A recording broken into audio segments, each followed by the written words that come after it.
काल भैरव के बिना दर्शन किए ही हम उज्जैन से ओमकारेश्वर के लिए निकल पड़े। और हमें नहीं पता था कि ओमकारेश्वर के रास्ते में जो भेड़ू घाट पड़ता है वहाँ पे इतना जाम लगा होगा कि हमें ओमकारेश्वर पहुँचते पहुँचते लगभग रात के 8:30-9 बज जाएंगे। तो जो कि दर्शन का टाइम ख़त्म हो जाता है 8:30-9 बजे।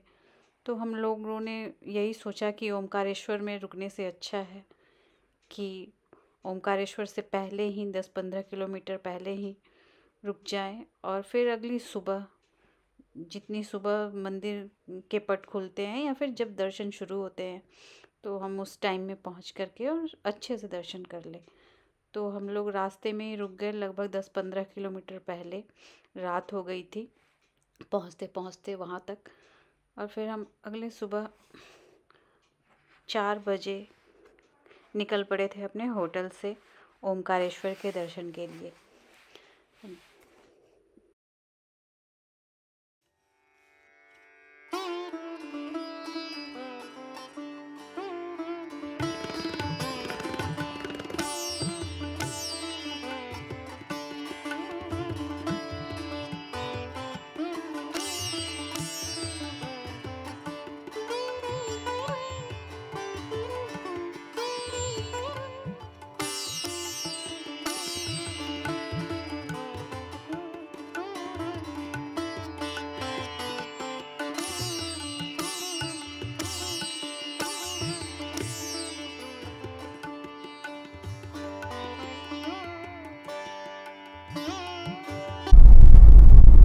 अभी सुबह के 4 बज रहे हैं। कल तो हमारे दर्शन हुए नहीं ओमकारेश्वर के, और हम लोग आधे रास्ते से ही, आधे रास्ते नहीं, लगभग 15 किलोमीटर पहले रुक गए थे होटल में। और अभी 4 बज रहे हैं।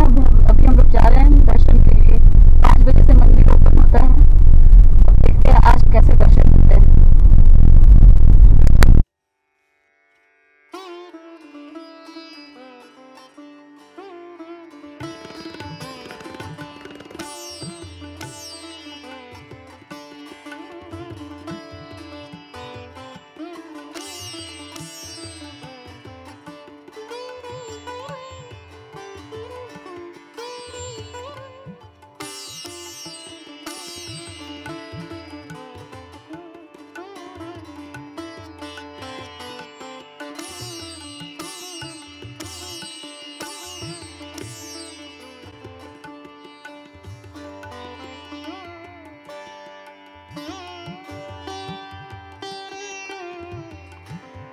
अभी हम लोग ओमकारेश्वर मंदिर के पास लगभग पहुंच चुके हैं। यहाँ से 500 मीटर दूर है मंदिर। और सुबह के 5 बज रहे हैं, तब भी इतनी यहाँ पे बहुत ज़्यादा भीड़ है।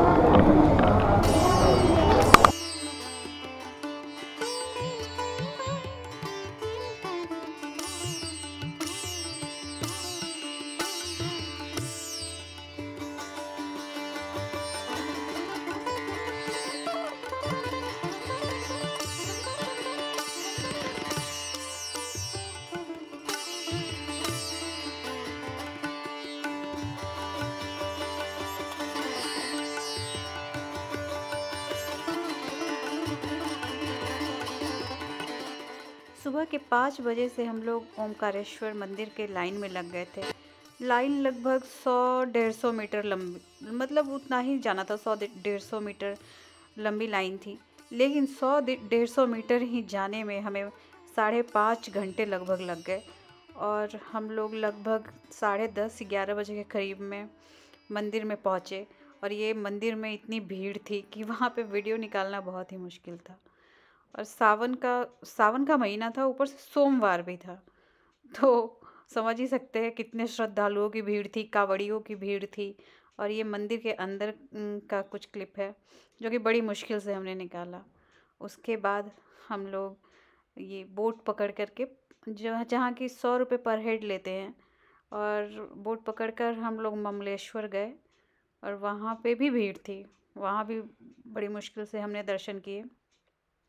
और वहाँ भी हम वीडियो उतना नहीं निकाल पाए। और ये बोट आराम से घुमाते हुए बोट वाले ले जाते हैं। और हम लोग बोट में थोड़ा रिलैक्स हुए उतने घंटे लाइन में लगने के बाद। और फिर ममलेश्वर पहुँचे। और उसके बाद कहा जाता है कि ओमकारेश्वर के दर्शन के बाद ममलेश्वर के दर्शन करने चाहिए, और जब ममलेश्वर के दर्शन करते हैं उसके बाद इस ज्योतिर्लिंग का दर्शन पूरा होता है। तो हम लोग भी ममलेश्वर के दर्शन के लिए चल पड़े।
अभी हम लोग ममलेश्वर महादेव के दर्शन करने जा रहे हैं। मंदिर के साइड से पूजा नहीं जाना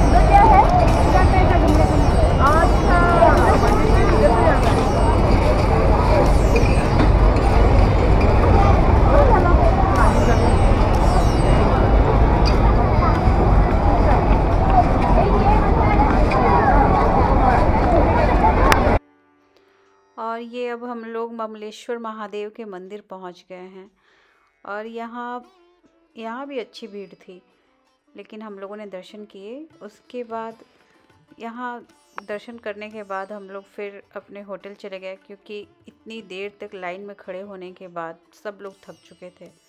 फिर हम लोग वहाँ पे होटल जा कर के हम लोगों ने लंच किया और आराम करके फिर हम लोग 3:30 के करीब में हम लोग शाम को निकले थे देवी अहिल्याबाई होलकर के निवास स्थान पे। फोर्ट है जहाँ उनका, माहिष्यमती साम्राज्य। वहाँ पे हम लोग गए और वहाँ घूमे हम लोग। और ये ममलेश्वर का मंदिर है।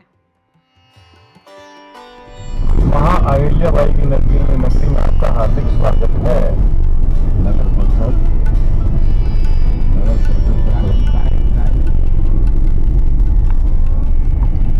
पहुंचने वाले हैं महेश्वर, यानी कि माहिष्मती साम्राज्य।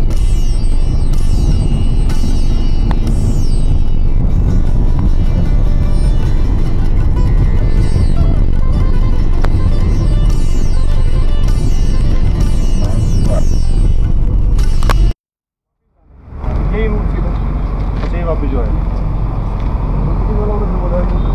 वन में है, 2 रास्ते हैं। आप ऊपर मार्केट में सीधे आए थे, तो आप इधर से जाए। अभी हम माहेश्वर पहुंच चुके हैं और ये अहिल्याबाई होलकर फोर्ट है सामने।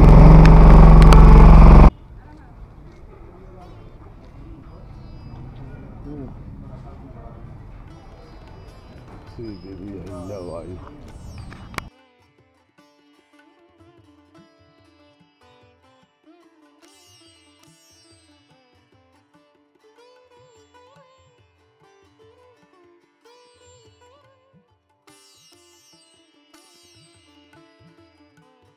जो संस्थापक थे मल्हारराव जी होलकर, माँ अहिल्या के ससुर। उनका जन्म माँ अहिल्या का होता है महाराष्ट्र के चोंडी गांव में, अहमदनगर डिस्ट्रिक्ट है।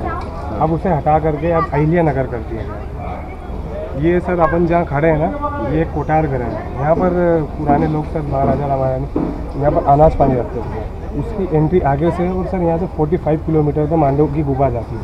ये आपके पीछे ही है। अच्छा, ये जी ये मांडू तक जाती है? जी मांडू तक जाती है। सर ये उसके यहाँ तो माई इंडिया की ये गुफा का रास्ता है।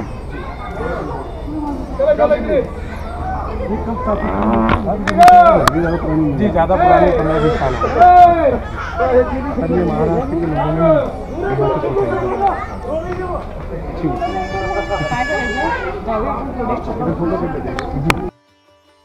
पूरा भारत पे कब्जा करके रखा था सर। हाँ, तो मतलब ये मुगलों के अंदर गया सर, यही दीवार है सर। नहीं मुगलों के अंदर नहीं गया सर। ये तो माँ इंडिया के द्वारा बनाया गया पूरा किला। ये सिर्फ एक दीवार ही बनी है।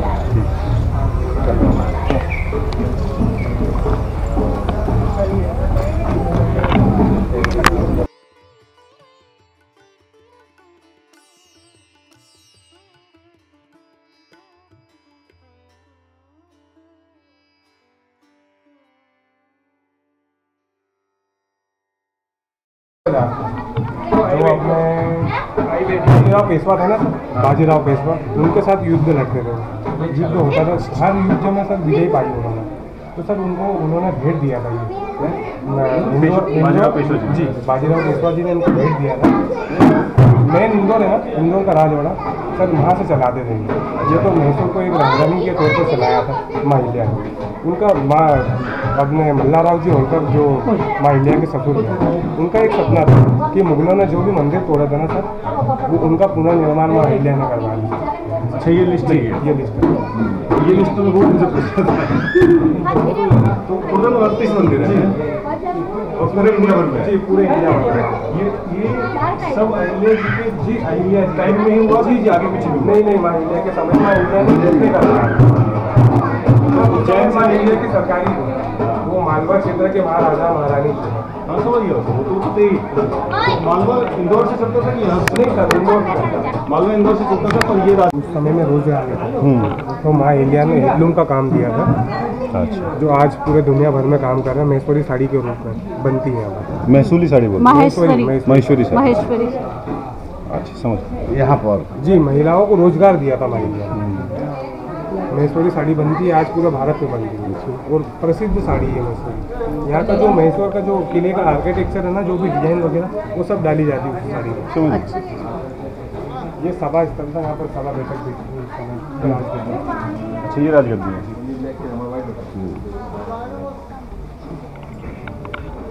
माँ इंडिया के बाद में जाने के बाद में कुकुराव की होलकर है। अच्छा, वो मल्हारराव जी के दत्तक पुत्र थे। अच्छा, मतलब भतीजे थे। समझिए।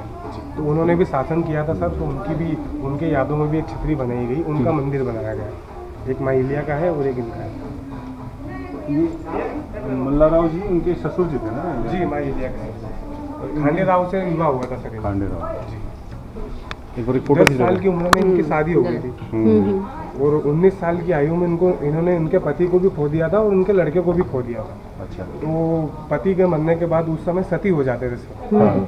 महिला सती हो जाती थी। तो मल्हारराव जी होलकर ने उनको नहीं बोला और मल्हारराव जी ने मतलब वो आ रहे थे कि शासन कर रहे थे, तो उधर महाराष्ट्र में भी गए। तो उन पर एक नज़र गई, उनसे कुछ बात करी और उनको ले आए और उनके लड़के से विवाह करवा दिया। तो फिर उनको समझाया कि तुम यहाँ पर शासन करो। तो फिर उन्होंने शासन किया उनको लेना। तो ये समाधि किसका है? पहली महिला जी, पहली में वो पूरे भारत में पूरी महिला समाधि नहीं है राज सिंहासन, मतलब उनका गद्दी, उनकी गद्दी यहीं बैठती थी। यहीं से लेते ना गद्दी भी। ये उनका हल्दी कर चला जाता है। ये सर अभी मतलब कर देंगे पर्सनल, आप सब देख पाएंगे। ये पर्सनल है उनका महाराज साहब। बाकी आप सबको विजिट होगा घूमने फिरने के लिए सर, मतलब उनकी हिस्ट्री जानने के लिए। और तो अभी नहीं खुला है? अभी नहीं खुला है, वो कर देंगे सर। मतलब ये उनका बेडरूम हो गया एक तरीके से? जी, बेडरूम हल्दी घर जो बोला महिष्मती साम्राज्य उस टाइम का। यहाँ पर टोटल 38 पॉइंट है। अच्छा, 38 पॉइंट्स है टोटल। महिष्मती ओरिजिनल यही है एक्चुअल में। तो वो बहू है यहाँ की। हाँ, वो बहू है इंदौर के। हाँ जी, पर यहाँ पर उन्होंने जी अहमदनगर का ना? जी, अहमदनगर सर आप भूल जाइए। हाँ, अहिल्यानगर का जन्म है सर। वो तो उसी समय इन्होंने कर देना था। बाकी सरकार भी इतना लेट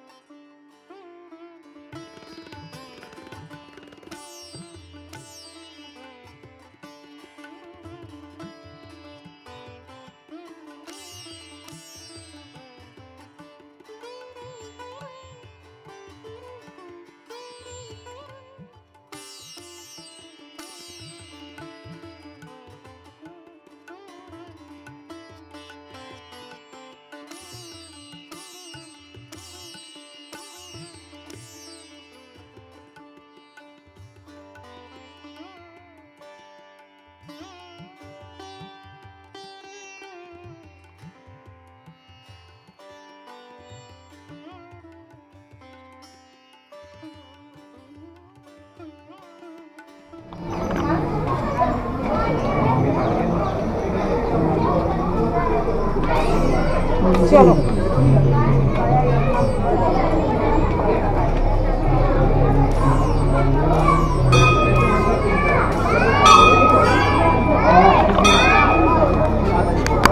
ये माँ हिलेश्वर टेम्पल मंदिर। हाँ। माँ शिव जी का मंदिर है मेन तो ये, और शिव जी के मंदिर के पीछे माँ हिलिया की प्रतिमा है। यहाँ का आर्किटेक्चर देखिए सर, ये पूरा आर्किटेक्चर साड़ी में बना है, मैसूरी साड़ी। बढ़िया बना है। मैं तो ये नगार खाना था सर, यहाँ पर ढोल वगैरह नगाड़ ये देखो वो ना सर। यहाँ पर मैं एक और सर, यहाँ पर बसंत पंचमी के दिन महाराज साहब यहाँ पर कुछ काम करवाते थे।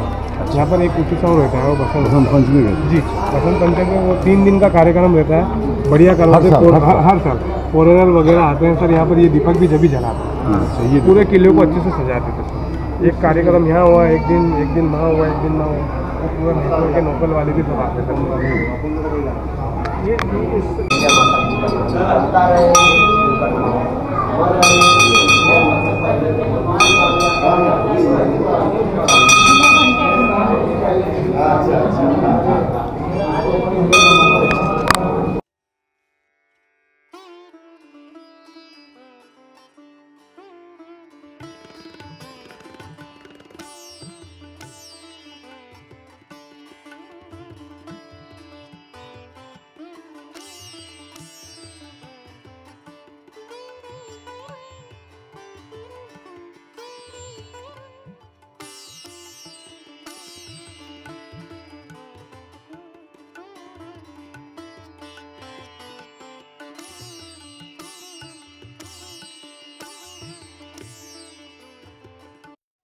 ये जगह यहाँ की आम सभा थी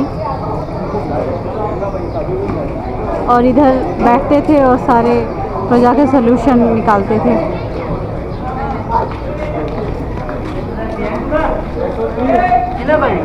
और इधर नर्मदा जी नीचे को हैं।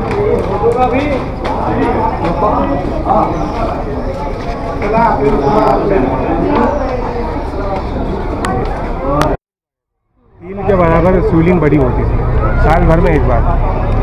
वो उधर भी है खजुराहो में मतंगेश्वर। हाँ, उधर भी यही कहानी है कि उधर तो 9-10 फीट का शिवलिंग है उधर। इधर भी हो जाएगा आने वाला। कितना बड़ा है? हो जाएगा। अभी इतना था मैं, तो धीरे धीरे इतना बड़ा हो गया। अच्छा, आपने देखा अपने आप से? जी हाँ। मतलब ऐसा नहीं है कि कहानी ये है। तो रियल है, रियल ये है। स्वयंभू है या फिर बनाए हुए हैं शिवलिंग? कौन सी ये? हाँ, स्थापित ये अपने आप ही निकले होंगे ना? अपने आप ही निकले होंगे। हाँ, तभी। बाकी तो माँ हिलिया ने स्थापित करवाए, यहाँ पर बनवाए हैं, शिवलिंग ही शिवलिंग करवाए। अच्छा। वो शिव के सबसे बड़े भक्त तो वही थे, रावण से भी बड़े। रावण को यहाँ पर तपस्या करते। ये घाट उसी टाइम का जी, है। ये यहाँ पर शूट भी हुआ। यहाँ पर 1 महीना तक चला। बबल फ्री बना है यहाँ पर, जमला पगला दीवाना बना है। वो उनके पीछे जो मंदिर दिख रहे हैं वाइट कलर के, जो गुम्बद है, वो साज लोगों के छतरी के नाम से जाने जाते हैं।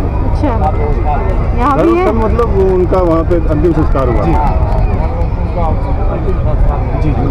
और छतरी यहाँ पे क्या होता था पेशवाज में, मतलब जो मराठा थे, जहाँ पे उनकी याद में एक छतरी बना दी जाती छतरी थी। मतलब वो उन्होंने स्थापित छतरी का ही किया है। हाँ, उनकी याद में एक छतरी बना दी जाती थी। मराठा में बहुत कॉमन है ये। जी जी। ये तीसरी छतरी किसकी है? वो याद है, तीसरी वो शिव जी का मंदिर। अच्छा, शिव जी का मंदिर छतरी नहीं। चल, समझ गया। ये दर्शन कराएं वो इधर।